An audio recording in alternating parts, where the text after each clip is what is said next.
she's not very popular. So it would be fascinating to see whether she is popular enough to be elected as a Conservative in that seat, despite everything that happened. Yeah, here we are again then, for the last time before the election. This is How to Win Election, your insider's guide to the huge political week ahead. I'm Matt Chorley, joined as ever by new Labour mastermind Peter Mandelson, Polly Mackenzie's Policy Mackenzie, former Director of Policy for Nick Clegg, and Tory Brainbox Daniel Finkelstein. If you want to get in touch, howtowin@thetimes.co.uk is the email address. In a moment, we're going to talk about how to survive election night, the seats that you're all looking out for, but you'll be pleased to know we've had some more theme tunes sent in. So on Friday, we had the bagpipes. You missed the bagpipes, Peter. Yeah, sorry, but I caught up. Very exciting. Did you like the bagpipes? Love them. Did you? Yeah. Okay. Well, you'll be pleased today, though. So today we've got a large organ.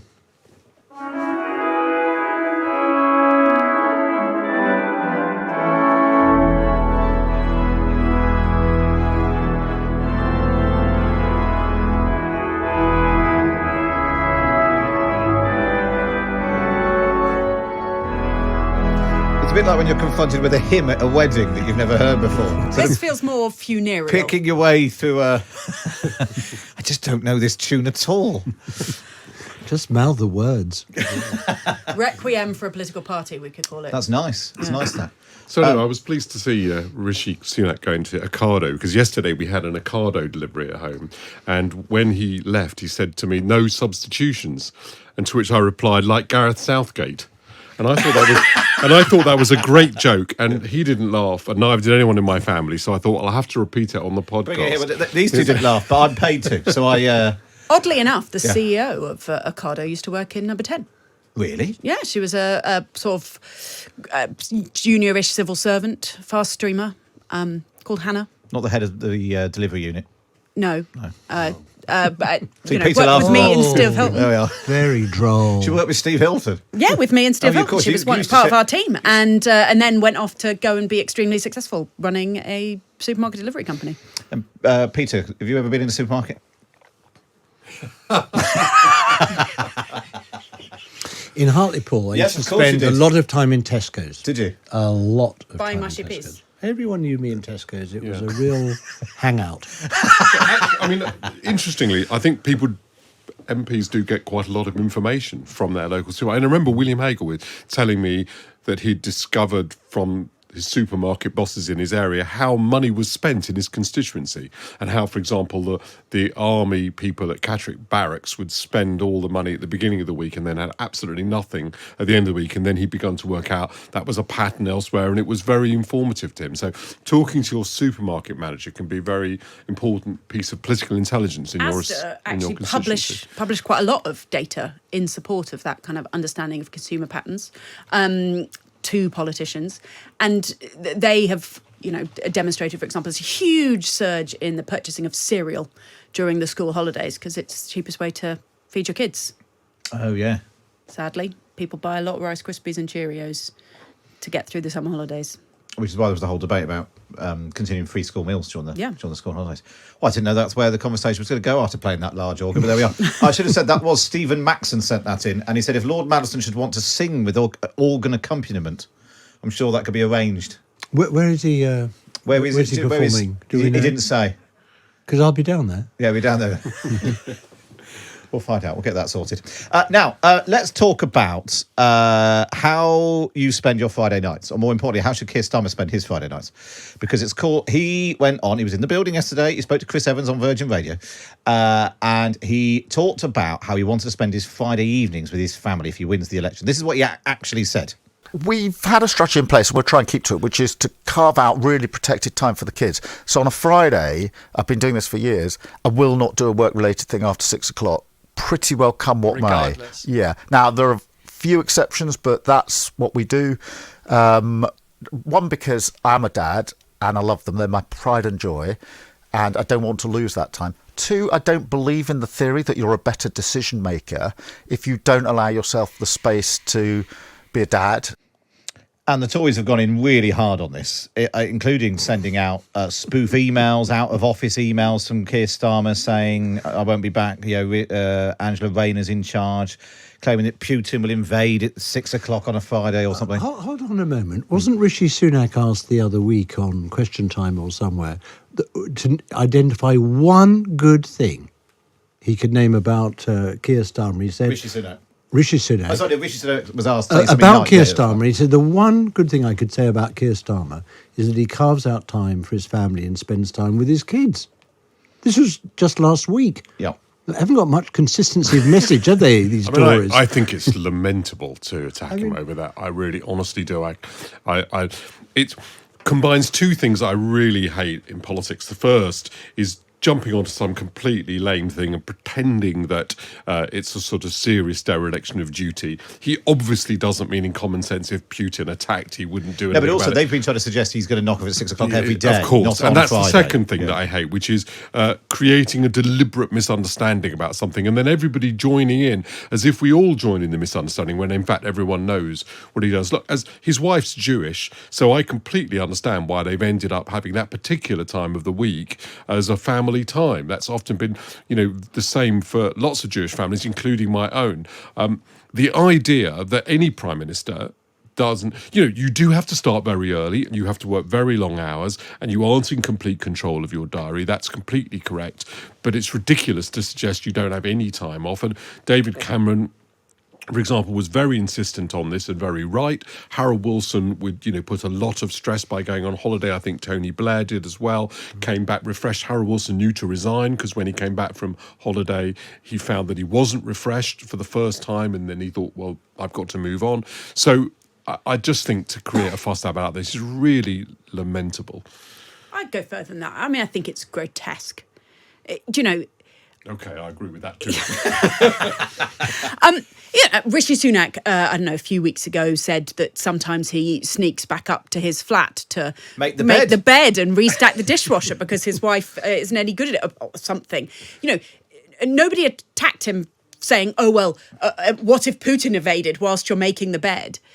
Because it's ludicrous.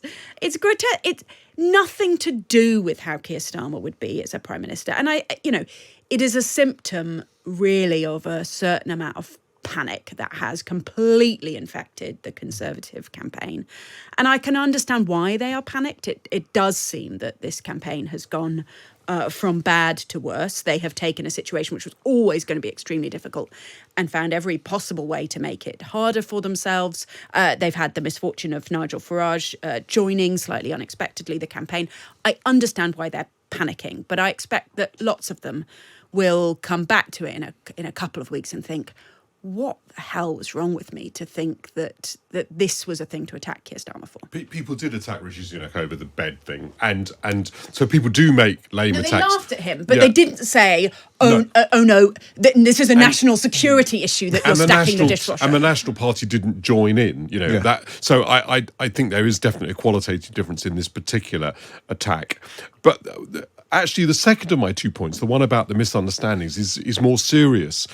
Even than the first one, which is just a sense of it being lame. It's about slightly distorting what we understand to be the truth about it. So if you listen, it was a plain fact. He keeps that period after 6 o'clock on Friday, which he definitely will be able to do most of the time, right? And in common sense, there'll be times when that isn't an appropriate moment, but most of the time he'll be able to do it. And there's a pretense to then say he's going to work a 4-day week or he's going to knock off at 6 every day, when everyone knows he didn't say that. And I think that's actually more serious than simply a lame. So maybe it does move from lame to grotesque, Polly. Maybe that's correct use of the word. Anyway, people in glass houses shouldn't throw stones. The only person who's bunked off early to go and do something else that he preferred to do was Rishi Sunak when he left everyone on the beaches in Normandy. But again, Peace, you see, that's another thing. I don't want to play into... It's not the same thing. I don't want to play into Danny's... He came back for another professional responsibility. He may have been a misjudgment. Come on. No, but he arranged himself. Hold on. Come it may on. have been, it was He obvious, arranged an interview. Excuse me. He It didn't was a have misjudgment. No, wait. Sorry. It was a misjudgment. I totally understand it. Oh, It's not the same laziness. point. It's not laziness. That's the point I was trying to make. So I just think picking up what Keir Starmer said and implying that he won't work hard as Prime Minister is obviously not going to be the case. And we all have to not join into nonsense of this kind. We're going to have to do that a lot, and we've had to do that a lot in the past. And we'll have to do it a lot. Time's in the up future. for them. They've got nothing else to say. Let's move on. But I think there's but in terms of sort of time management and work-life balance and family. I mean, I remember when I was at Mail Online, there was a constant supply of pictures that you had to write words about. We'd get these pictures of David Cameron taking his daughter to nursery because she was at nursery in Westminster. And they'd always want me to write, oh, what's he doing now? He's taking it further. And I was really pushed back. And actually, you could often see in the comments, readers would say, oh, I think it's quite nice. He's taking, normal people take their kids to work, to nursery, and then they go to school. It isn't an outrage that an adult man in Britain takes his daughter to nursery before going to work. Nick Clegg used to take his kids to school, not every day, but regularly. And then there would be other days where he needed to be up and out of the house at 5 a.m. and he wouldn't be with his kids that morning. But when he was in the office, it made sense. Drop the kids at school, 8:45, be in the office by 9:30.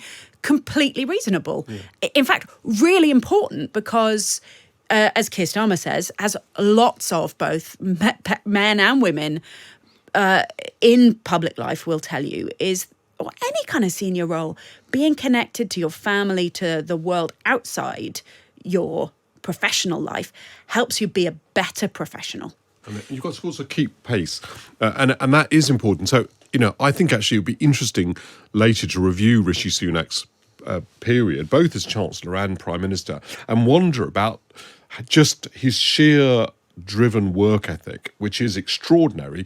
I'm not actually sure he takes off, the time that he should sometimes. And I've sometimes spoken to him about that. I think if Keir Starmer is thinking ahead, well, I want to divide my time. I've got to keep some time for my family. I've got to keep some time for relaxation. I don't think that's a bad thing to think about. I think Prime Ministers do have to pace themselves. There was certainly a feeling that Margaret Thatcher, at the end of her period, some of this very short nights of sleep and working round the clock, and being so completely cut off that she couldn't use a TV remote when she left Downing Street because she didn't know how one worked.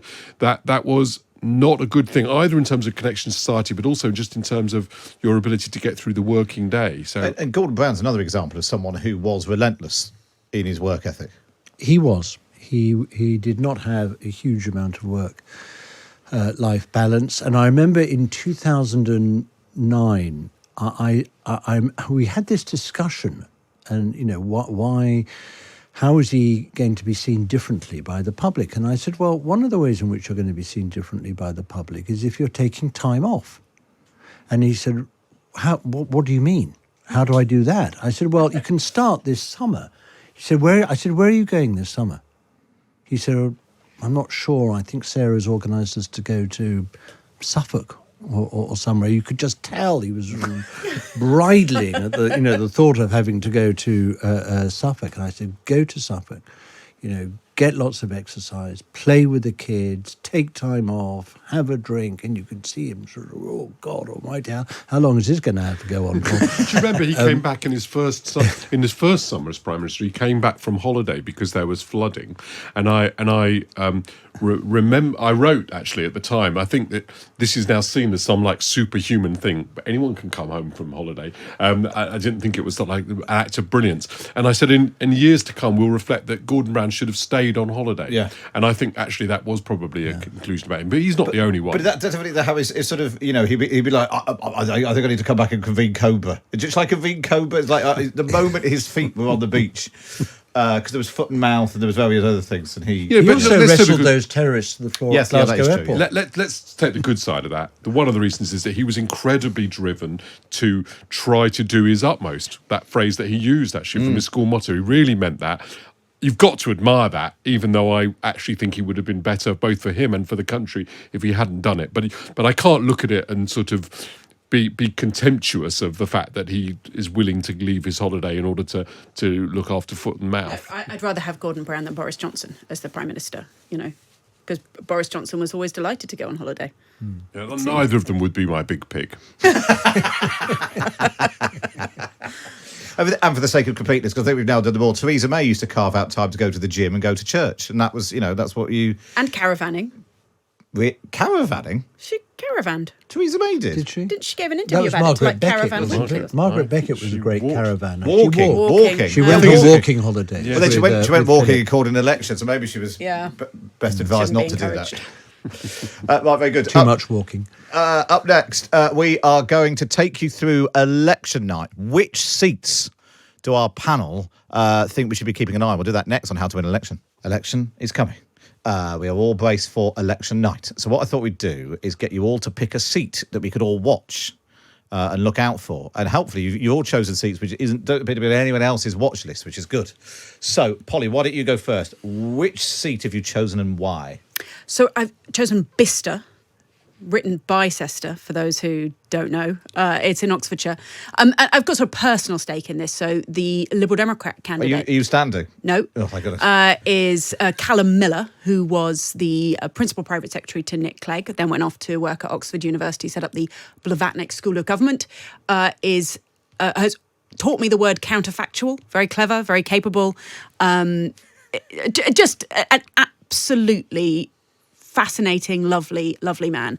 His Conservative component is Rupert Harrison, who was George Osborne's special advisor, so somebody I also worked with in government, and who is very much like actually really the right side of kind of conservative. You know, he is not the sort of, Marc Francois or the sort of person who might defect to reform. And so it's a very interesting kind of, for me, a sort of a sense of where we are going in this election, because normally someone like Rupert in a seat like that would just be a kind of slam dunk for the Conservatives. And yet it feels like it's really close between him and Callum, a Liberal Democrat, and partly because there is this kind of really strong squeeze message against Labour, but it does look from some of the constituency polling like actually might be a three-way marginal, simply because of so much just national swing towards Labour. So it's a question of whether that local campaign will pull people towards Liberal Democrats and then allow the kind of, I guess you would call a progressive vote to defeat a more traditional Were Conservative. the Liberal Democrats in second place last time? They were. Yeah. So because I've got to do this, There are some other candidates. You're going to list them. In Bicester and Woodstock are Tim Funnell for the SDP, Rupert Harrison for the Conservatives, Ian Middleton for the Greens, Callum Miller's Liberal Democrats, Veronica Oakeshott for the Labour Party, and Augustine Obodo from Reform UK. So- Veronica Oakeshott being Isabel's sister. Is it? Yes. Really? Wow. So it really is. Off the telly, but star-studded. Yeah. But, will that kind of Labour national swing be enough to somehow turn this into a Labour I think that thing? you'll see- Or will they manage to squeeze and will Callum kind of take it home? Yeah, I think it'd be a classic seat where you see tactical voting kicking in. People will think, how can we defeat the Conservative, who's come second, what should we do, and act accordingly. I mean, the seat I'm going to be looking for is next door in Banbury, because Banbury is a seat that we did not get in 1997. It evaded the sort of great Blair New Labour swing in 97. I think we were about 5,000 votes short.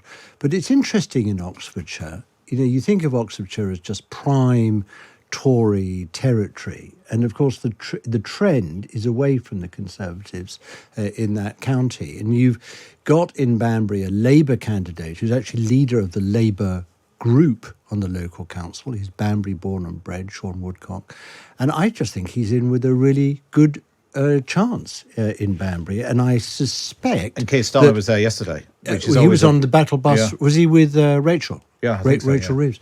And I think he'll have a similar squeeze. You see, I think people are very wired into how to vote against the Conservatives, and they'll go one way in Bicester, possibly in the opposite direction towards Labour in Banbury. So in Bicester, because it's a new seat, so it's sort of one of those lists as a new seat. Nominally, based on moving all the wards around, the Tories got 54% last time, Lib Dems 27, Labour 17. But then in the most recent JL Partners poll for the Sunday Times at the end of June, it had the Tories on 26 and Labour and the Lib Dems tied on 24, which actually is probably an example of how those MRP polls can't quite capture local squeeze. people picking one way or the other. And that tactical vote, I mean, is absolutely at the core of a Liberal Democrat leaflet campaign, laughed at as, it's a 2-horse race.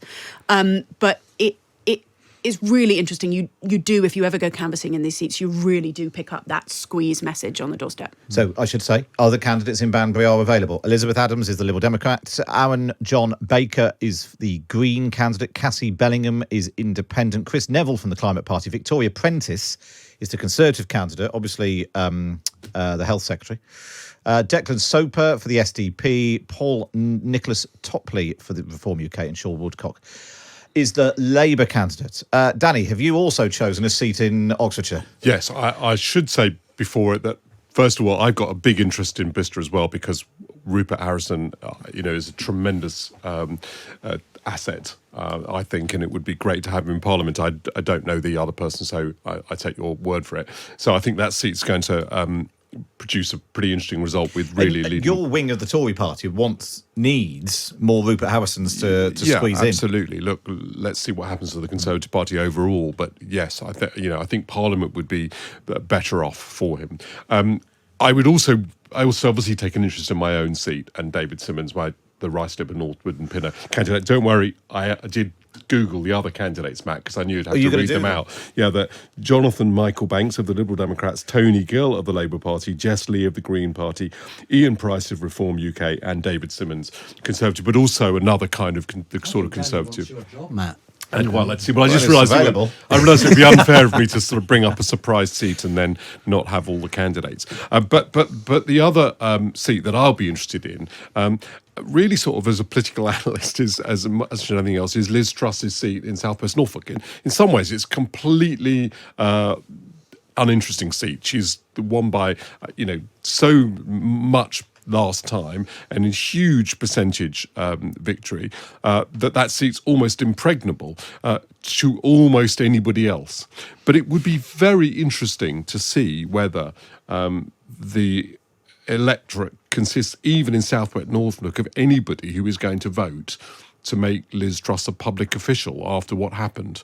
And I think it would just be very interesting. If she does get elected, it demonstrates that basically in general elections, people are voting hugely on party and not really concentrating on who their candidate is. And this is, I'm not here making, because I've made lots of other times, comments about her qualities as a person or her ability to be a member of Parliament. Just an observation that with the rest of the country, she's not very popular. So it would be fascinating to see whether she is popular enough to be elected as a Conservative in that seat, despite everything that happened. Her relationship with that seat had a rocky start. She fell out with the so-called turnip Taliban. And there's an independent. To be honest, I wasn't on the side of this turnip Taliban, at all. I thought I saw some of their arguments against her were awful. But I am. The turnip is who? Well, it was when she was the candidate, originally selected as the candidate, there was a backlash in the constituency of a quite standard type, which is she's been dropped in here from the A-list elite and all that, and we're the local candidate, the local party, and who is she? And that then combined with some sex scandals that made the local party particularly angry about her and wanting. Anyway, she has since crashed the economy. I think that eclipses everything.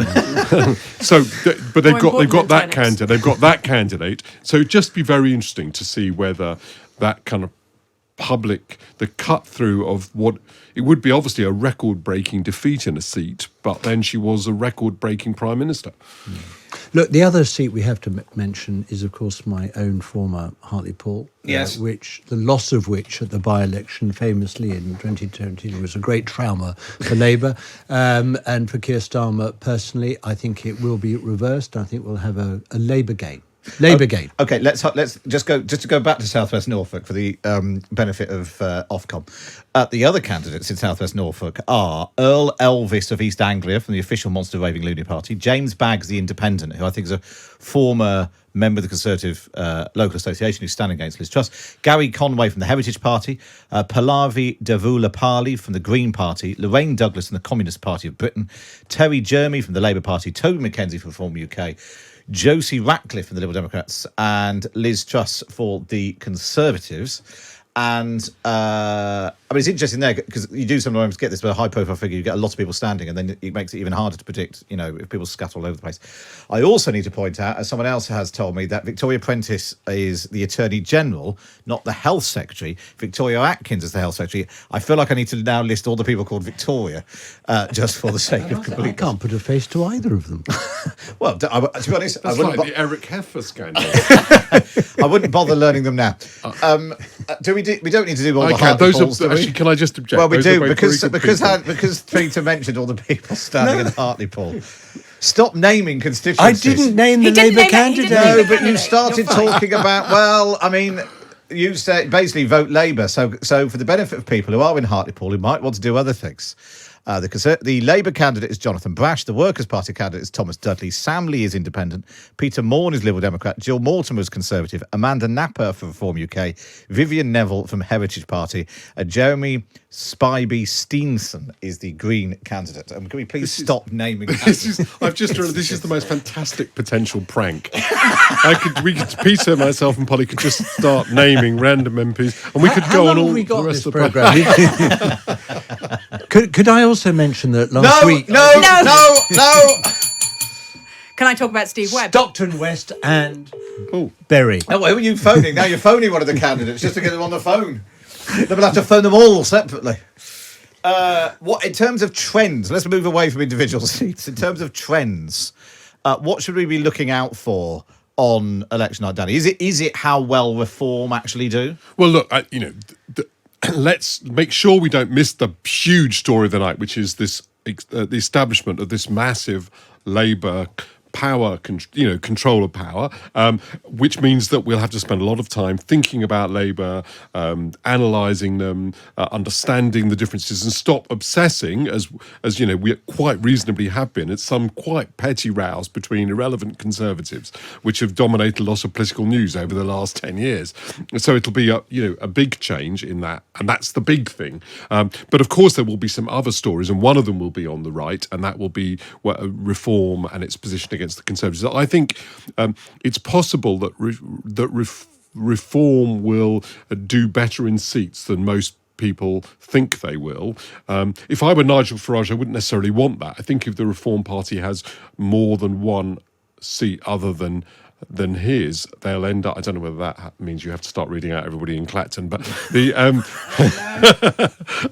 if it has anybody other than him, they'll split the Reform Party. But still, Which is what happened when Douglas Carswell and Mark Reckless So I think trying to make fell out with Nigel Farage. trying to make an estimate about where the Reform Party will be in 3 or 4 years' time assumes that they can keep themselves together, which I think would be a brave assumption. However, I think they will get more seats because they've got genuine enthusiasm on their activist base, and they will and their votes more concentrated than I think we're giving it credit for. So there are certain places, that I think will produce Reform members of Parliament, and they'll have a group in Parliament rather than just 1 or 2 MPs. And probably we shouldn't overlook the extraordinary comeback potentially of the Liberal Democrats after being all but wiped out in 2015. I think the Liberal Democrats, again, if you look at these MRPs, it does seem that there is a strong swing to the Liberal Democrats that's kind of concentrated in the southeast and the southwest. So whereas the SNP, right, only stand in Scotland, and so even though as a proportion of the whole population they don't get that many votes, because they're geographically concentrated, they ended up in the past with 50, whatever it is, basically all of the seats in Scotland. The Liberal Democrats are sort of pulling off a similar trick in that they might get, 12 or 15% of the vote, sort of maximum, and yet get, 50 seats, 60 seats. Who knows exactly how that plays out because of that geographical concentration. They are not seeming likely to stack up votes in constituencies where they can't win. And that's partly to do with very deliberate tactical voting. But it's also, I think, much more to do with demographics and the positioning that they have, which is they are sweeping up votes either in areas which were historically associated with the Lib Dems, particularly in the southwest, or areas that have been just alienated by the kind of the lurching of the Conservative Party to the right, which seemed more of the narrative in the southeast. Peter, what are you going to be looking out for? I'm going to be looking out for basically if Labour's going to win, the size of the majority, and then I think the discussion will move very, very rapidly to what they will do with the majority. I spent Sunday, Matt, watching a rerun of the entire BBC results programme from 1997. I like to I assume you do that every night. No, I like to do this about once a month. I like to, make sure that I'm sort of relevant and sort of up to date. So at least once a month I watch that. And what was interesting for me, I did 2 spots on the results programme in 97. One was about 4:00 in the morning, and I was going on about how Labour were having campaigned as New Labour was going to govern as New Labour, as if I was still having to reassure the voters before the polls had closed. And then I did another at 10:00 in the morning and changed the story to what I said was going to become the new politics being ushered in by Labour's 1997 victory, that having built a big coalition, a broad alliance of voters, of Labour and non-Labour and people of no party at all, this is how Tony Blair would approach governing the country in a much more sort of pluralistic, inclusive way.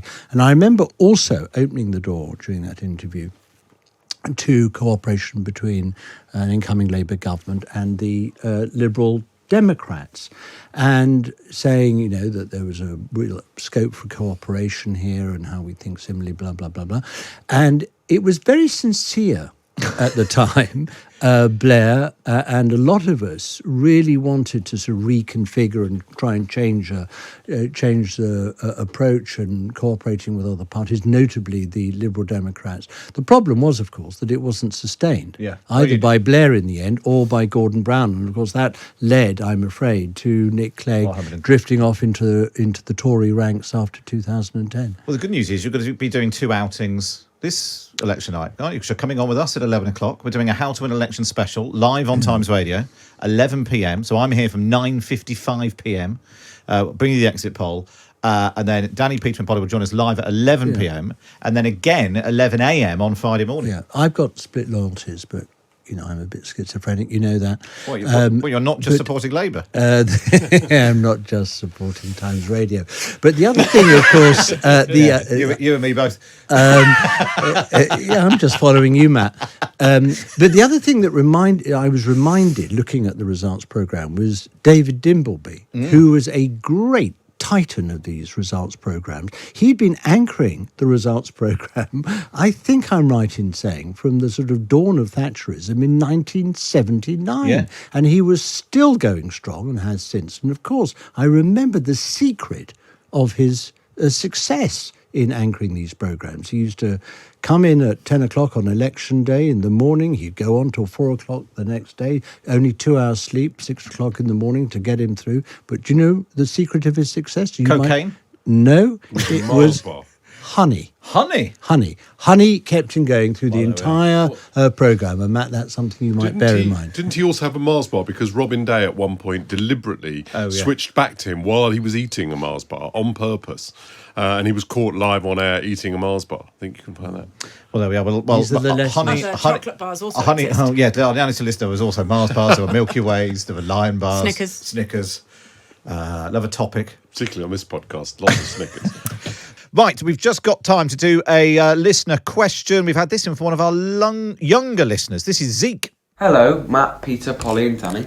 My name is Zeke, and when I turned 14 in December, I asked for Labour Party membership as a present. I set up the politics club at school this year, was on the victorious school debating team last year, and I'm looking for a Blair poster for my wall. The sixth form are currently setting up their own general election on the 4th of July, and as a lonely member of the lower school, I have successfully lobbied to take part. I pitched for a role as a spin doctor or a campaign manager. So, do you have any good tips or dark arts I can employ ahead of the contest? Thank you, Zeke. Apart from the fact that sounds like Peter sent that question in. What are these dark arts? I don't Any know sure what he dark means arts- by any dark arts. What is tips this? for Zeke? No, never heard of them. No, No idea. not the Prince of Darkness. I think if you are running any sort of campaign, the first thing to understand is who the electorate is and what they think. And also getting a good grasp not only on what they think but what they understand.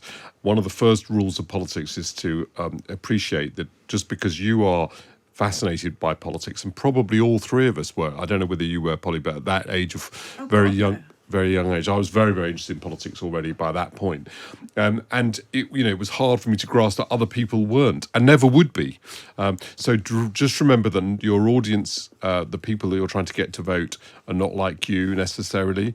They'll have other interests. You need to find out what they are and appeal to them. Yeah. And then once you've done that, wrap it up into an electoral offer in a good, simple message, easily memorised and repeated, and keep smiling and charming and just, I think he's going to be good. While scrawling gossip on the toilet walls.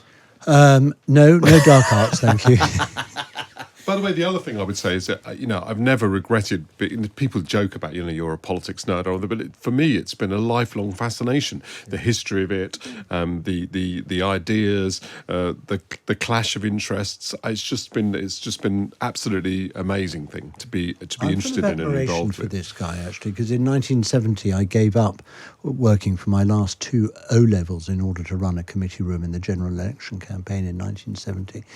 I got it very early on, and I'm very glad. What's his name? Zeke? Zeke.